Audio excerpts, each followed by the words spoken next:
Ladies and gentlemen, good day and welcome to the Avalon Technologies Limited Q2 FY26 conference call hosted by Axis Capital Limited. As a reminder, all participant lines will be in the listen-only mode, and there will be an opportunity for you to ask questions after the presentation concludes. Should you need assistance during this conference call, please signal an operator by pressing star, then zero on your touchtone phone. I now hand the conference over to Mr. Deepak Agarwal from Axis Capital. Thank you, and over to you, sir. Thank you, Huda. Good afternoon, everyone, and a warm welcome to the Q2 FY26 earnings phone call of Avalon Technologies. To take us through the results today, we have with us from the managers, Mr. Kunamit Vichcha, Chairman and Managing Director, Mr. Bhaskar Srinivasan, President, Mr. Suresh VR, Chief Financial Officer, Mr. Sriram Vijay Raghavan, Chief Operating Officer, and Mr. Venki Venkatesh, Chief Sales Officer. Mr. Vichcha will give us an overview of the business performance and will be followed up by Mr. Suresh's remark on the financial performance, post which will open the floor for Q&A. As we move forward, it is important to bear in mind that any forward-looking statements made during this call are subject to potential risks and uncertainties, both known and unknown. Now, without any further delay, I'll hand over the floor to Mr. Vichcha for his initial remarks, the CMD. Thank you, and over to you, sir. Thank you, Deepak. Ladies and gentlemen, on behalf of Avalon Technologies, we extend a very warm welcome to our Q2 FY26 earnings call. I would like to begin by expressing our sincere gratitude to our investors for their continued trust and confidence in Avalon. Our growth journey would not have been possible without your steadfast support. Over the past few quarters, we have delivered consistent sequential growth, with every quarter building upon the previous one and meeting or exceeding our guidance. This steady upward trajectory reflects the strength of our diversified business model and a disciplined approach to execution. Our growth continues to be broad-based across verticals, geographies, and capabilities. During H1 FY26, the India business grew 44% and the US business grew 52%. Our diversified customer profile is consistently supporting our growth. This consistency, even in an evolving macro environment, underlines Avalon's ability to deliver sustainable and profitable growth while maintaining financial prudence. Building on this foundation, profitability has improved, further strengthening ROCE and asset turns, supported by an expanding order book. On the topic of tariffs, which has been widely discussed across the industry, we would like to clarify that it is not limited to a simple 2 or 3 rate structure. We have effectively paid 50 unique tariff rates during the last 6 months. Our long-standing presence in the US, deep understanding of the geography, and strong customer relationships have helped us maintain tariff recoveries of over 99% from our customers, underscoring the trust and partnership we share with them. With well-diversified growth, continued demand visibility, and traction from our new programs, we remain confident in the outlook of our business. Accordingly, we are revising our full-year revenue growth guidance upwards to 28 to 30% from the earlier 23 to 25%. Let me now move to the key financial highlights of the first half of FY26. As of September 30, 2025, our order book stood at rupees 1,863 crore with an average execution period of 14 months, reflecting a 25.4% year-on-year increase. In addition, long-term contracts with executional timelines of 15 to 36 months stood at rupees 1,168 crore. This growth has been well-balanced and diversified across industry verticals and geographies. For H1 FY26, revenue stood at rupees 706 crore, representing a 48.7% growth over the same period last year. Our core expertise in box build and system integration solutions continues to strengthen, now accounting for 53% of our total revenue. EBITDA for H1 FY26 is at 68 crore, reflecting an increase of 98.5%. and PAT is at 39 crore, an increase of 158.3%. ROCE improved to 18.4% from 8.2% a year ago, while asset turns remained healthy 8.7 times, indicating continued efficiency in capital utilization. Net working capital is at 131 days as of September 2025, compared with 124 days as of March 2025, mainly due to temporary elevated inventory levels to support upcoming production and growth. On a sequential Q1 to Q2 basis, net working capital improved by 11 days, driven by a 7-day improvement in receivables, 3-day improvement in inventory, and a 1-day improvement in payables. We remain focused on improving working capital efficiency and expect to bring it within 120 to 130 days in the next few quarters. Gross margin stood at 34.9% for H1 FY24, which remains at the higher end of our guided range of 33 to 35%. For Q2 FY26, gross margin was at 34.3%. India manufacturing operations, which continue to serve both domestic and global customers, accounted for 81% of the total revenue in Q2 FY26, delivering a healthy profitability with an EBITDA margin of 14.1% and a PAT margin of 10.9%. Revenue from our U.S. manufacturing operations contributed to the remaining 19%. The U.S. operations scale up further. We expect operating leverage to support margin improvements in the later part of the year. Avalon's dual presence in U.S. and India offers a unique advantage. Our U.S. facility helps customers localize production and manage tariff exposure, while our India operations offer a cost-effective and scalable manufacturing base. This geographic flexibility positions Avalon well to support customers and adapt to changing trade dynamics.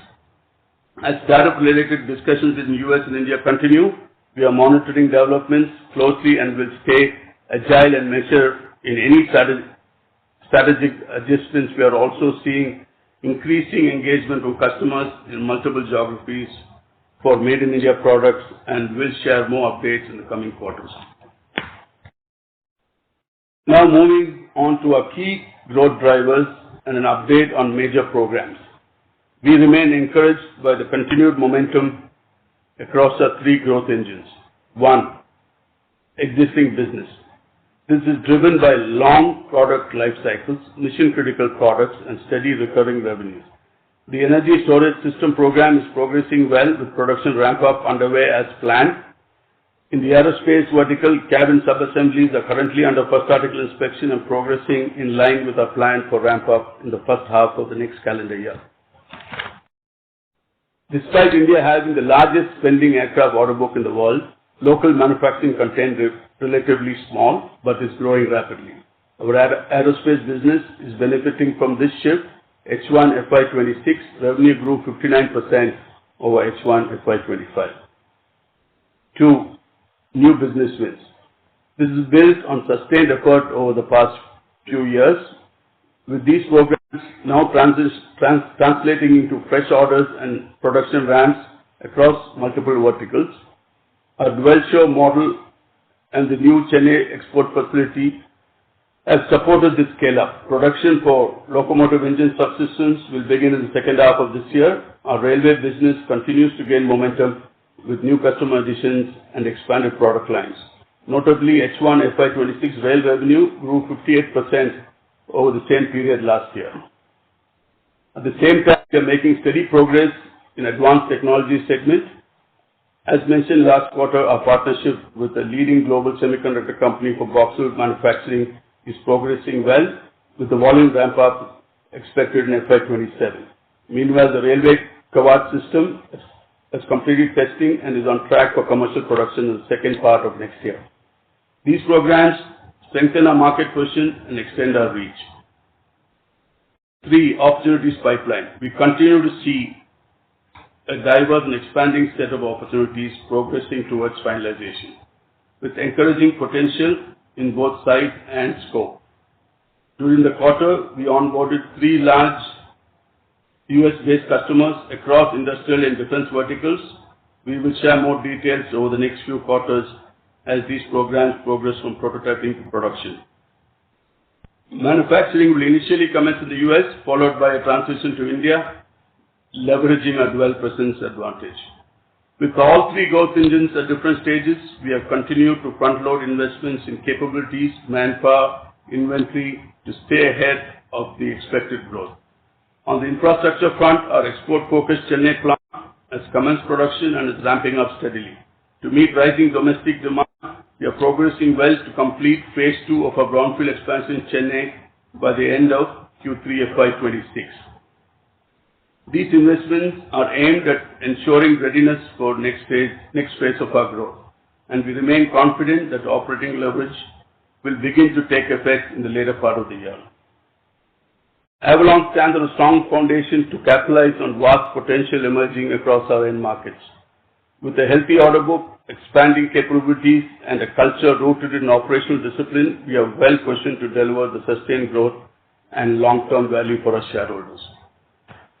To summarize, Avalon has started FY26 on a strong note with a broad-based revenue growth, a large order book, improved operational metrics, and a healthy capital efficiency. Our diversified business model, dual show presence, and expanding customer base provide both visibility and resilience. We are ramping up new projects across multiple industries, and our entry into the semiconductor equipment space marks a key step towards a high-potential, advanced technology segment. With a stronger growth outlook and disciplined execution, Avalon is well positioned to sustain its momentum and remain focused on building long-term profitable growth rather than short-term gains. With this, I will hand over to our CFO, Suresh Veerappan, for a detailed overview of our financial performance. Thank you, KB, and good afternoon, everyone. Thank you for joining the call today. During Q2 FY26, our revenues were rupees 382 crores, reflecting a 39% year-over-year increase from rupees 275 crores in Q2 FY25, and an 18% sequential growth from rupees 323 crores in Q1 FY26. For the first half of FY26, revenues stood at rupees 706 crores compared to 474 crores in H1 FY25, representing a year-on-year growth of 49%. The growth was well diversified across verticals, geographies, and customers, driven by steady execution and strong traction in both our India and US operations. It also marks our 5th consecutive quarter of sequentially good performance, underscoring the consistency of execution across business segments. Over the past few quarters, our growth has remained broad-based and disciplined, supported by customer diversification and focused operational delivery. This sustained momentum, together with stronger demand visibility and a healthy order pipeline, positions us to raise our FY26 revenue growth guidance to 28 to 30% from the earlier range of 23 to 25%. Gross margin of Q2 FY26 was rupees 131 crores, representing a margin of 34.3%. For the first half of FY26, gross margin stood at rupees 246 crores with a margin of 34.9%, which is at the upper end of our guided range of 33 to 35%. This reflects a year-on-year growth of 47%. EBITDA for Q2 FY26 was rupees 39 crores, a 28% increase from rupees 30 crores in Q2 FY25, at a margin of 10.1%. For the first half of FY26, EBITDA stood at rupees 68 crores, reflecting a year-on-year growth of 98.5%. PAT for Q2 rose to rupees 25 crores, a 42.9% year-on-year increase from rupees 17 crores in Q2 FY25. We continue to invest in talent, capacity, and inventory to support upcoming growth in new programs. These initiatives strengthen our foundation for long-term growth and are expected to enhance operating efficiency as volumes ramp up in the second half of the year, with this impact being more visible towards the end of FY26 and carrying into FY27. Moving on to the balance sheet, net working capital days improved by 11 days from 142 days in June 2025 to 131 days in September 2025. Net inventory days improved by 3 days from 104 to 101. Trade receivable days improved by 7 days from 87 to 80. Trade payable days improved by 1 day, increasing from 49 to 50. As of September 30, 2025, total outstanding debt stood at rupees 128.92 crores with cash equivalents and investments of rupees 68.36 crores, resulting in a net debt position of rupees 60.56 crores. Capex for Q2 FY26 and H1 FY26 was rupees 14.8 crore and rupees 24.4 crore respectively. With the Capex light model, asset turns remained strong at 8.7x and return on capital employed stood at 18.4%. Our growth approach is built on a balanced mix of steady core revenues, new program ramp-ups, and a healthy pipeline of prospects. While we continue to monitor global geopolitical developments, the structural EMS growth story remains intact and continues to strengthen. With a resilient balance sheet, scalable operations, and strong customer trust, Avalon is well positioned to capture emerging opportunities and deliver sustained long-term value to all stakeholders. To summarize, Q2 reflects continued progress across all operating and financial metrics. Our priorities remain consistent, driving profitable growth, strengthening balance sheet efficiency, and deepening customer partnerships. As we look ahead, we remain focused on sustaining profitable growth through disciplined execution and operational efficiency. Thank you. Thank you, Should we Suresh. open the floor for Q&A? Yes, please. Thank you very much. We will now begin with the question and answer session.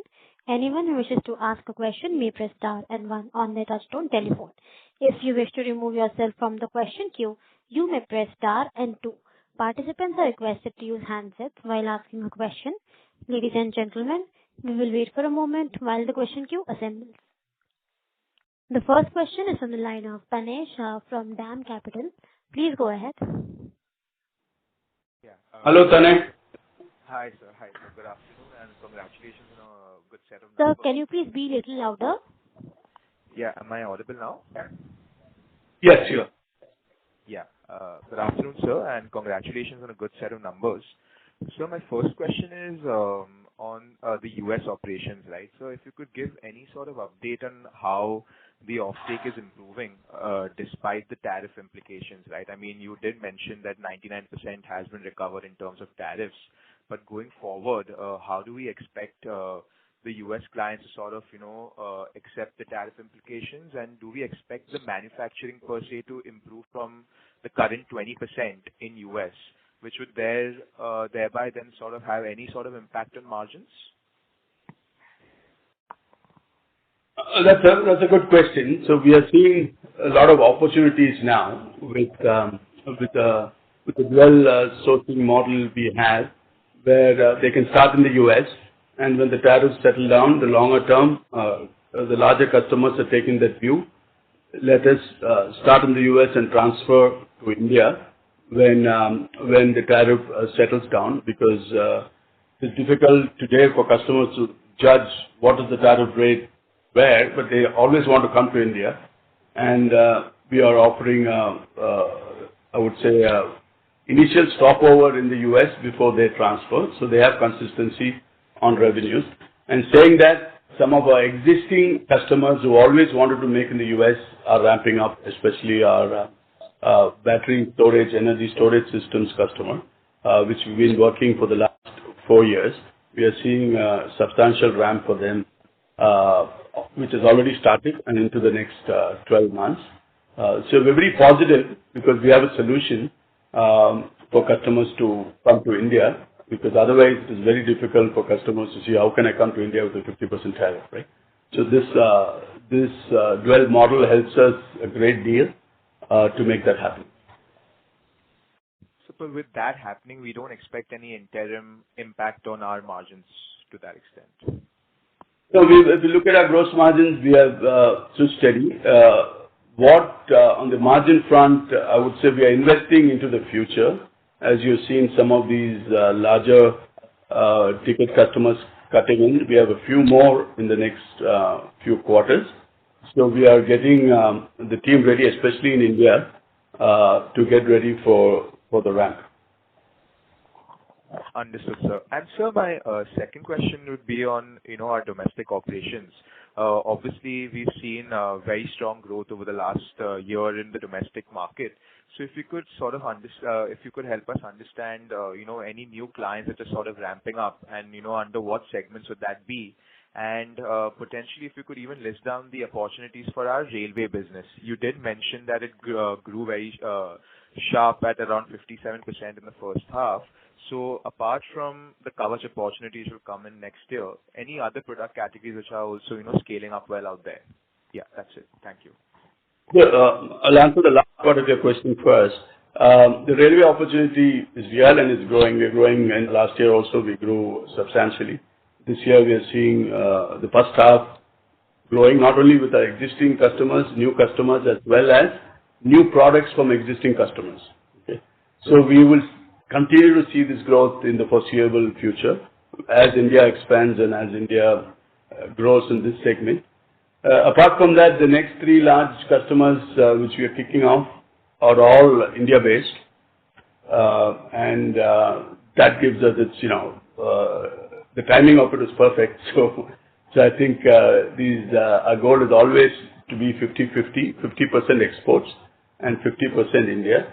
And today in exports, we have started to see a lot of activity, and the numbers will reflect in the future. Apart from US, the other geographies are slowly kicking in. Did I answer your question, Tanay, or did I miss something? No, sir, that did help. Just wanted to understand any particular segments in which we're seeing this ramp up for the domestic operations apart from rail. So it's mostly mobility and industrial. Understood, sir. Thank you so much. That answers my question.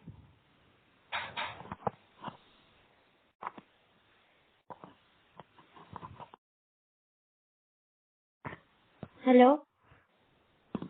Yes, that answers my question. Thank you. Thank you, Tanay. Thank you. The next question is from the line of Samit Sinha from Macquarie. Please go ahead. Yes, thank you very much. Question regarding gross margins. Sequentially, gross margins decreased despite the fact that the revenues increased nicely.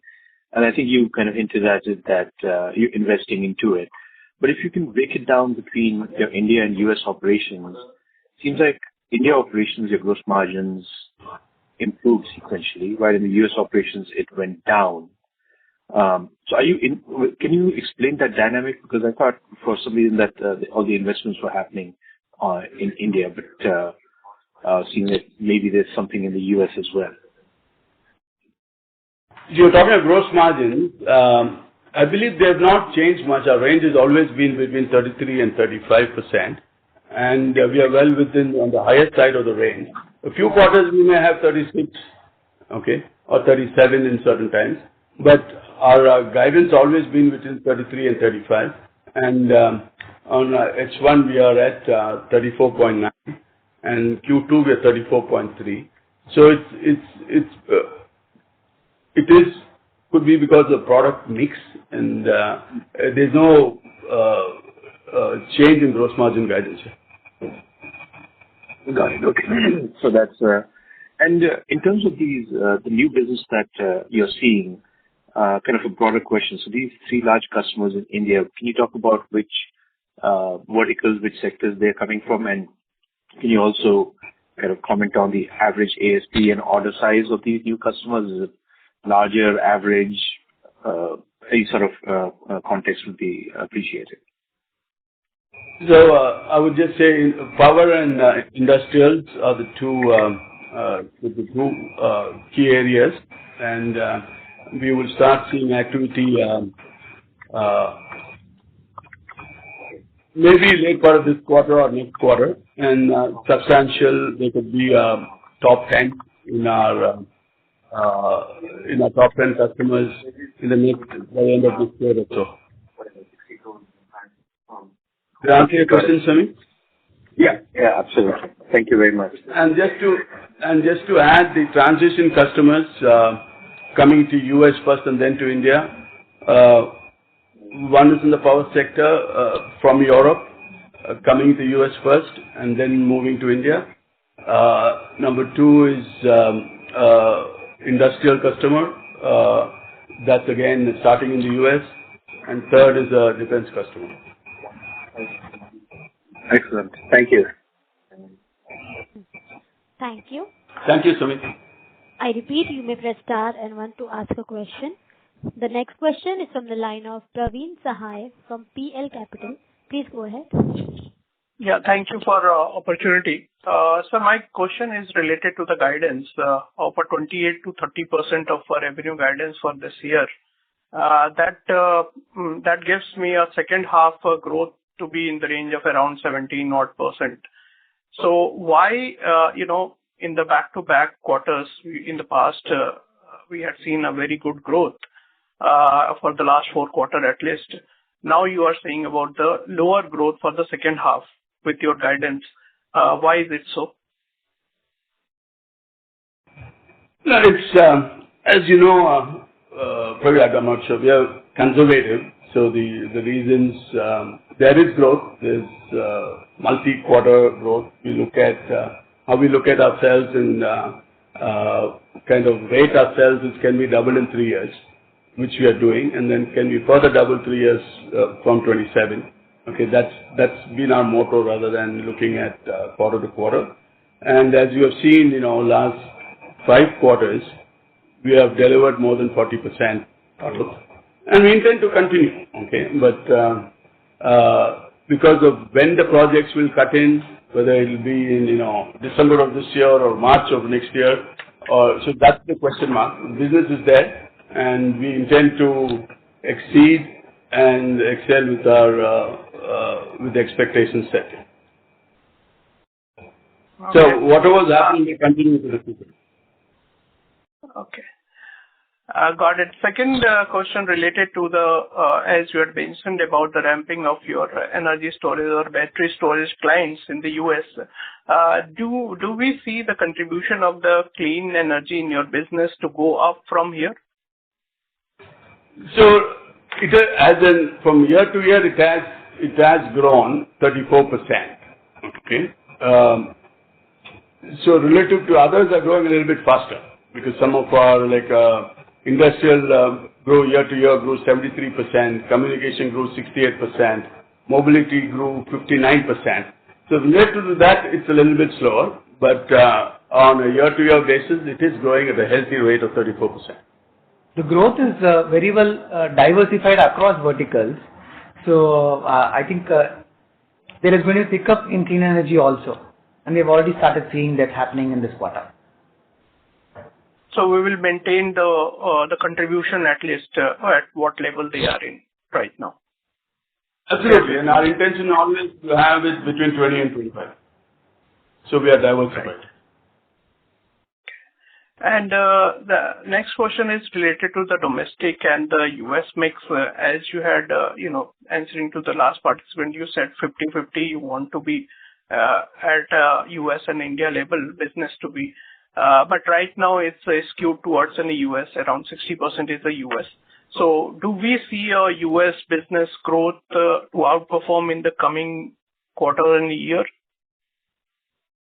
Yes, both sides are growing, but we feel that, it's a quarter-to-quarter thing, 3 or 4 points move. I think last quarter it was 43% India. And this quarter it's 40.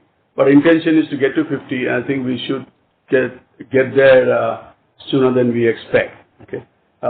Saying that US is also growing. Okay. When we say US, it's not US manufacturing, then we make products for US and India. So we categorize that also. Right? So that 81% includes some of the manufacturing we do for US and India. Mm-hmm. Okay. Thank you, sir, and all the best. Thank you, Praveen. Thank you. The next question is from the line of Vipraw Srivastava from Phillip Capital. Please go ahead. Hi, sir. Good afternoon. Last year for FY25, our H2 was better than H1. That's why we saw inventory build-up happening in quarter 2. This year, based on the guidance, if we do the back calculation, we'll see H2 more or less being in line with H1. Maybe slight upside. Then why is the case that the inventory days is so high and the cash flow operation is negative?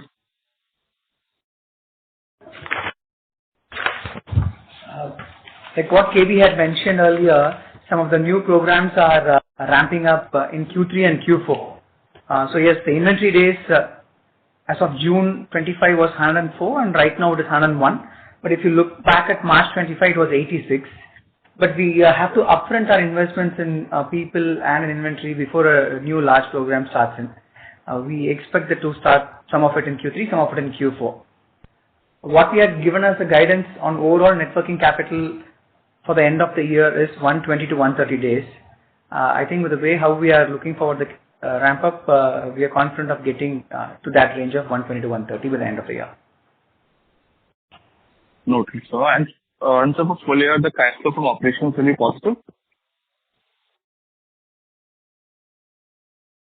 Definitely the increase in revenue can help in operating leverage, creating in more profits from that perspective.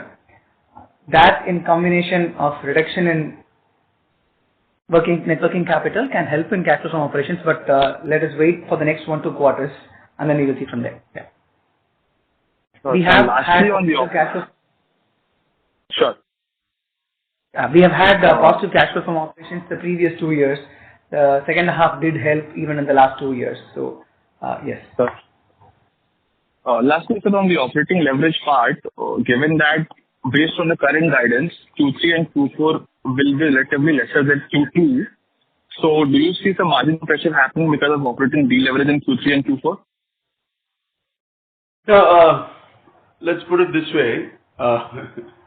You see the continued growth profile move. Okay, it is when and how it cuts in. Okay, so what you've seen in the last 5 quarters, you will see it going forward. The timing of it, when each program kicks in, is going to be the question, whether it's going to be this quarter or next quarter.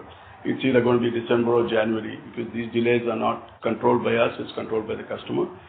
But we are very confident that we'll continue our growth profile, what we had in the last 5 quarters, as well as the 3-year doubling, which we committed as when we went IPO, that from 24 to 27 we'll double. I think that holds good even today.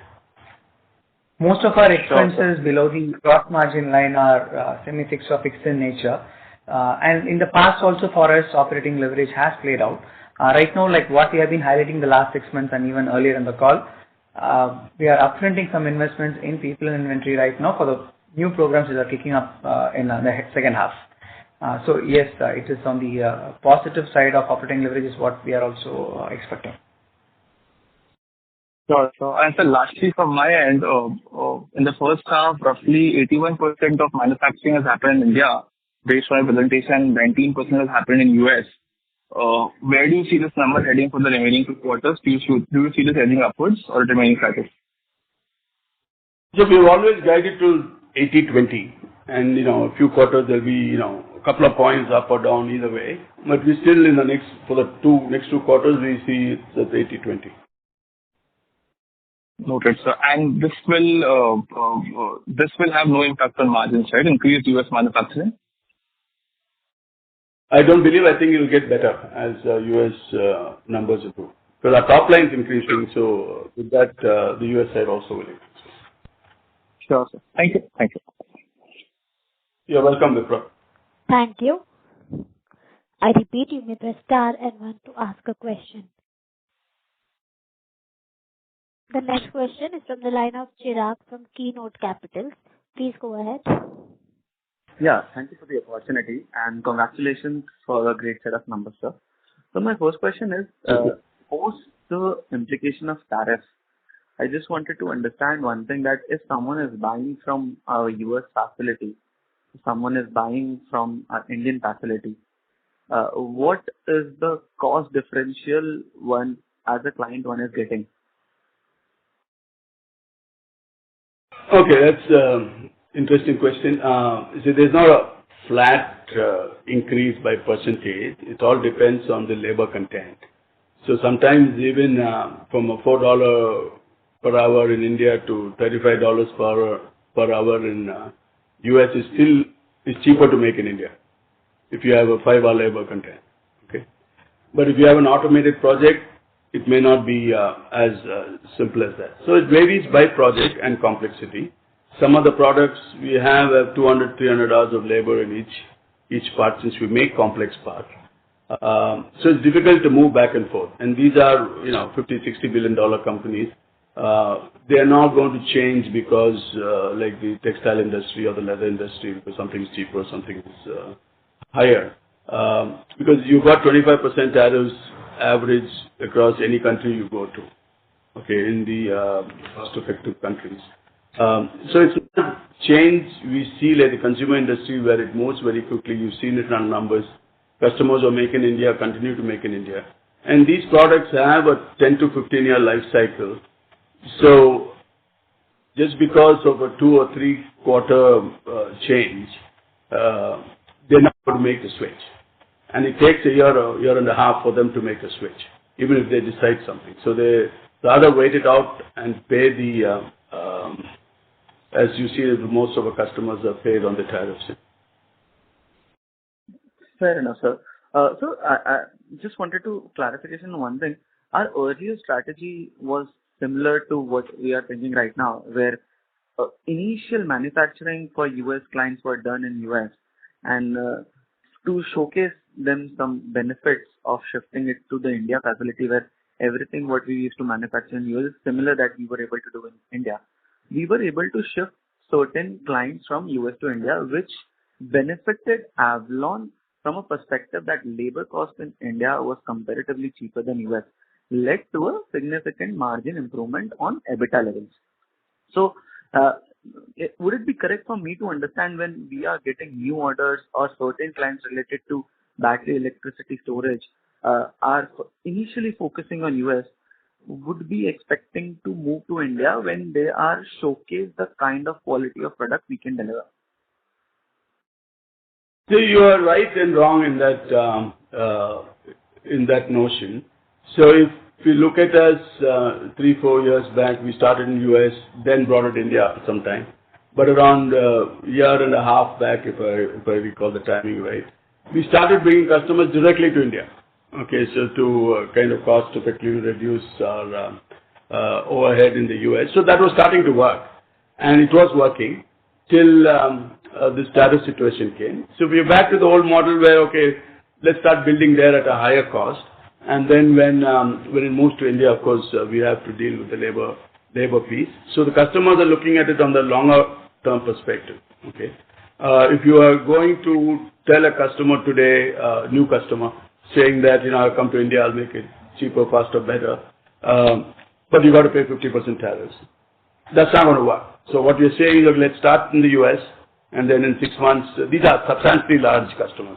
You have an opportunity to move to India, and you will not waste the time in transferring the technology.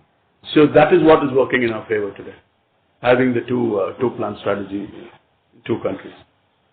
Fair enough. So means this problematic situation is actually helping us to garner more clients compared to the peers who are actually working in India. Absolutely. As I said, we have seen more activity now than before. Right. Sir, over the last 2-3 years time frame, where our revenue used to be around 220 crores annually, we have done a phenomenal job to almost shift it to 400 crores roughly rate. One thing I wanted to actually understand, the earlier order inflow rate on a monthly basis in last 5 to 7 quarters used to be in the range of 130 odd crores on monthly levels and about 1600 to 1700, about 1500 to 1600 crores on a quarterly level, on an annualized level.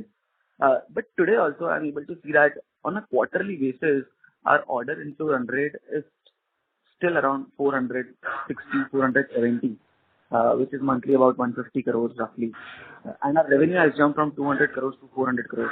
So I'm able to, is there any hindrance that you are facing to garner more orders, or is there any supply capacity constraint that you have today, which is expected to unlock, and we are expecting that order book inflow on a quarterly basis is expected to jump from current levels to 550, 600 crores on a quarter basis? So the way you need to look at it is, see what comes as physical orders and not contracts is 1863 crores for the next 14 months. Okay, I've got another set of orders and contracts, which is from 14 months to 36 months. So the total is around 3,031 crores. And we've got orders past the 3 years, some contracts are for 15 years. Okay, those we don't count. We don't, we're just looking at the near term. So if you're just chasing the order book, what can we ship in the next 12 months is what we look at. Okay. So we're not taking our usual contracts anywhere from 5 years to, some cases 15 years in the aero industry. But we're not counting the last part of it. Did I answer your question, Chirag? Got it. So just to clarify one, the long-term contract, which is more than 14 months to 3 years, are separate set of numbers compared to the 1,800-1,900 crore order book that we have today. Absolutely. Yeah. So we have 3,000 plus and we've got more after that. Got it. Fair enough, sir. That is it from my side. And so one thing, I'm so sorry. Sorry to interrupt, sir, but I request you to rejoin the queue for follow-up question. Sure, no issue. Thank you. Thank you, sir. The next question is from the line of Neev Mehta from Equirus Securities. Please go ahead. Hi, sir. Thank you for the opportunity and congratulations for a full set of numbers. Sir, can you please Neev, we can't hear you. Mr. Mehta? Sir, am I audible, sir? Now a lot better now. Sir, please, can you speak a little louder? Yeah. Sir, so my question was on the side. What is the proposal of order book? We still can't hear you, Mr. Mehta. Hello. Yeah, a lot better, Go ahead, Neev. Yeah. Really sorry for the inconvenience, sir. Sir, I just wanted to ask, what would be the No, it drops off after the first few words. It kind of drops off, Neev. We can't hear you properly, Mr. Mehta. I request you to rejoin the queue. The next question is from the line of Debashish from Swan Investments. Please go ahead. Hi, good evening. Thank you so much for the opportunity and congrats on a consistent delivery. So I have 2-3 questions. First one is linked to the US operation. If we see the US revenue growth this time has come significantly better, but it has not percolated into the EBITDA margin, because my understanding is a large part of the cost is fixed and with utilization improvement, the EBITDA of the US operation should improve, but that is not visible in this quarter at least. So is it more transient in nature, and going forward we will see the US manufacturing facility to improve contribute more in the margins? So just wanted to get some sense here. Hi, Debashish, Suresh here. Hi, You're absolutely right in the US manufacturing operations revenue going up, because we have been talking about the energy storage system program ramping up, which is what is happening now. That is one of the reasons why the revenue is also starting there. In terms of EBITDA, percolation to EBITDA, a year ago, if you had looked at it, the EBITDA would have been negative 13 crores. But right now, that's not the case, where the operating leverage with increasing and increased revenue over there is helping the US operations also, which is what is the hope in the coming quarters to continue there. Okay, so Q2 last year was negative 13 crore. What is the number this year, sir? EBITDA is minus 5 crore, right? Correct. Okay, understood. And the second question is, this is again related to the guidance. I don't want to hold you for this year number. So this is more of a long-term question. I'm trying to get some sense. You are talking about doubling the revenue between FY24 to 27. Now, if I just taking the run rate of the current quarter, we have almost touched the double of FY24 in FY26 itself. Not exactly double, but close to that. So just trying to get some sense that you will still maintaining that this FY24 number will be doubling in FY27, or you think that because of higher traction as compared to what you initially thought, that FY27 numbers would be better than FY20? I mean, the initial guidance that you were thinking of. So what we are thinking is a little bit longer term, because we think, yeah, this is very much possible, like you said. Okay. We are looking at doubling from that point in the next 3 years. So the planning is based on the next 3 years already. Sure. So from 27 to... Yeah. But sir, what I'm trying to get some sense is, I mean, in FY24, we achieved around 900 crores, 870 crores. Now, my sense is that in FY26 itself, we'll be crossing 1500 crores type of run rate. So you are still like in FY27, you are kind of 1700, 1800 crore number that you are looking at, or they were targeting much higher numbers? Because as far as our last discussion is concerned, you were already working on some of the few large projects in railways and all. So that is the some sense I'm trying to get. I'm very much confident that posting next 3 years, you will be again doubling that number. There is no doubt about it. I'm just trying to understand that whether there is any preponement as compared to what you thought initially when you... We'll all be happy. Yeah. We'll all be happy if it happens earlier, and we strive to do that. But as you know, we're very conservative in our approach. So we still maintain doubling 3 years and doubling again in the next 3 years. And if it comes earlier, all of us are happy. The investors are more happier than what we are. But our internal targets are much higher. Sure. Understood. And if you can Sorry help to me to... interrupt, sir, but I request you to rejoin the queue for follow-up question. Sure. Thank you so much. Thank you. The next question is from the line of Himanshu from Krijuna Research and Analysis. Please go ahead. Hello, sir. I'm audible. Very much, Himanshu. Please go ahead. Sir, congratulations on your good numbers. Yeah, my first question is on in your last transcript, you say you are entering in the semiconductor equipment manufacturing space, and you buy the industry 4.0 complex box build. So in this quarter, this last 2 quarters, anything manufacturing you start, you can give me a review on equipment. Sorry, Himanshu. Sorry. Go ahead. Yeah, you can give me a broad view what you are doing in the semiconductor equipment manufacturing space. Yeah, we have already started. We have invested quite a bit into that, and we are starting to see the first set of prototypes are going out this quarter, and we'll see high-level production into the next few quarters. So everything is in line, and we believe 1 year plus of work is finally going to pay dividends in the future quarters. Okay, sir. And my second question is, what is the synergy gain on collaboration with JEPCO Private Limited? Yes. What is your synergy gain on collaboration with JEPCO Private Limited? Yeah, that's correct. So we have multiple substandard gains. It takes time, but what we're seeing is a lot of our customers are starting to engage in design activity in the power side of things, and JEPCO is one of the leaders in that today. And of course, they're also on a second project working on motors for drones in the India market. That is also progressing well. But collectively, for us, the more important part is the design part, which are customers in the power and clean energy.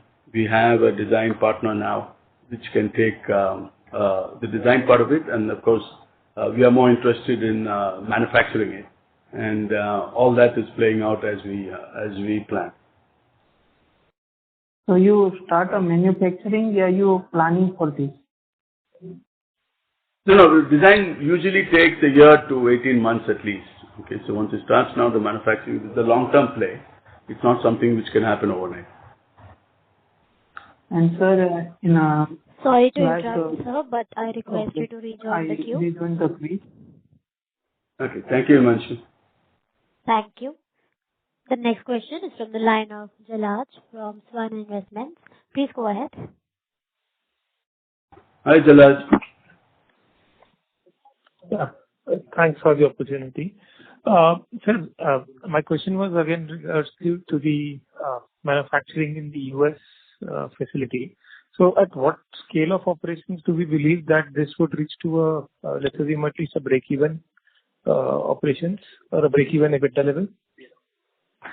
And So, could you repeat what was the EBITDA loss in the last year same time, in the same quarter? Suresh, you want to answer? Yeah. So Q1 FY25 was minus 12.7 crores. So that was the number which I was doing in my context. Can the next part you want to take? Q2 FY24, 25, what was the number? Q2? It was minus 5. So there's a large scale improvement. Yeah. And you will start seeing it play out in the next few quarters, which will be a positive gain for us. Okay. Some directional scale or and Suresh, specifically, I'm still confused. The 2Q FY25, the losses were minus 5 crores, you're saying? Approximately around that number, I think should be around you're talking about Q2 FY26 or Q2 FY25? 25. That's okay. Q1 FY25 is minus 13. Q2 FY25 is minus 3.9 odd. Yeah. Okay. So if that is the number, then our EBITDA losses have rather increased in absolute terms, and our revenue has increased by almost from 30 crores to 72 crores, so almost gain of 40 crores, but EBITDA it has not flown through. So I'm just trying to get my head around that losses have increased in EBITDA terms in the US facility. No. So right now, like what we had said earlier, we had spoken about this earlier also, where we're upfronting our investments today in the people as well as in the inventory for the revenues that are yet to flow in. So today you have the cost that is there without the matching revenues which is yet to flow in. Okay. So whatever revenues that you're having in now, these are complex products, Jalaj, which means that you got to train the people for a quarter or slightly more than a quarter to deliver them. So the cost what we are incurring right now, the matching revenues we hope to see in the coming quarters. Got it. And there's one thing, see, Jalaj, one thing you have to understand is, because we are starting there is why India is doing very well, because the products are moving here. Okay, so it's not something which is they're interrelated rather than you can't look at it separately, because we start there and then move it here and all the profitability comes to India after. Got it. And then, sir, because of these tariffs, have you seen some... But I request you to rejoin the queue for follow-up question. Sure. Thank you. Best of luck. Thank you. Thank you. The next question is from the line of Chirag from Keynote Capitals. Please go ahead. Yeah. Thank you for the follow-up. Sir, my question, which I asked about the inflow of order book, I'm still after adding long-term and short-term order book, our quarterly run rate is still around 450, 460 crores compared to 400 crores a year back. Whereas our revenue has improved from almost 275 crores to almost 380 crores. So just wanted to understand the same thing again. Are we facing any headwinds in garnering more orders at this moment?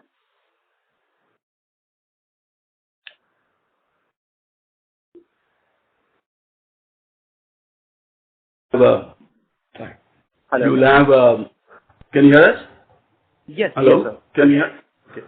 So in the context, see, when we have a 5-year project, okay, where we know that this amount is given every year, sometimes certain customers release it on a 12-week rolling. Okay, I may be doing $15 million with the customer, okay, but order on the book will be only $3 million because he's giving a rolling PO, but you have a contract for 5 years. So we only count the rolling number. Got it. Fair enough. So it would be incorrect for me to actually compare order book growth and revenue growth together to go align in future also. There can be a possibility for things to happen. Yeah, that is, you can see it in our growth itself, right? If you look at it 12 months back and what our numbers are today, right? So last question from my side. As we have had a JV with Zepco, the collaboration that we have with Zepco, is it fair to assume for me that we are shifting from being an EMS company to an ESDM company? and focusing more on design to be incorporated on our firm from the client perspective and increasing the part of revenue from designs going forward? So just to clarify, Zepco is a small investment for us.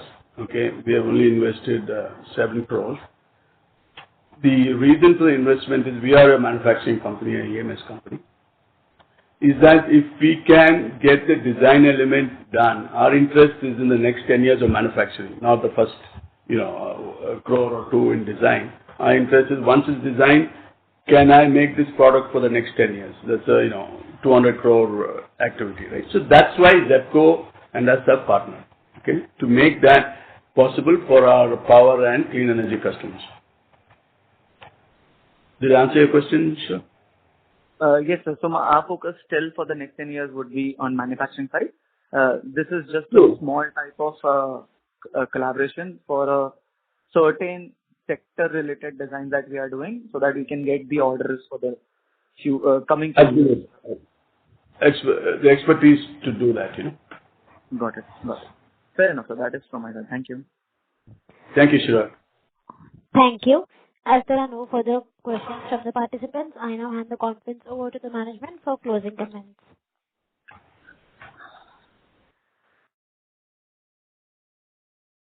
Thank you.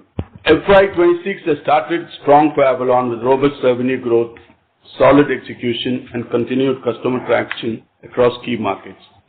The upward revision in our revenue growth guidance reflects our confidence in our business outlook. We remain focused on scaling programs, enhancing capabilities, and investing ahead of our growth. Our entry into semiconductor equipment space marks a key step as we expand into more advanced high-potential segments. With a healthy order book, expanding customer engagement, and a flexible global manufacturing model, we are well positioned to sustain momentum through the year and deliver profitable growth. We thank our investors for the continued support and look forward to updating you in the coming quarters. Thank you. On behalf of Axis Capital Limited, that concludes this conference. Thank you for joining us, and you may now disconnect your lines. Thank you.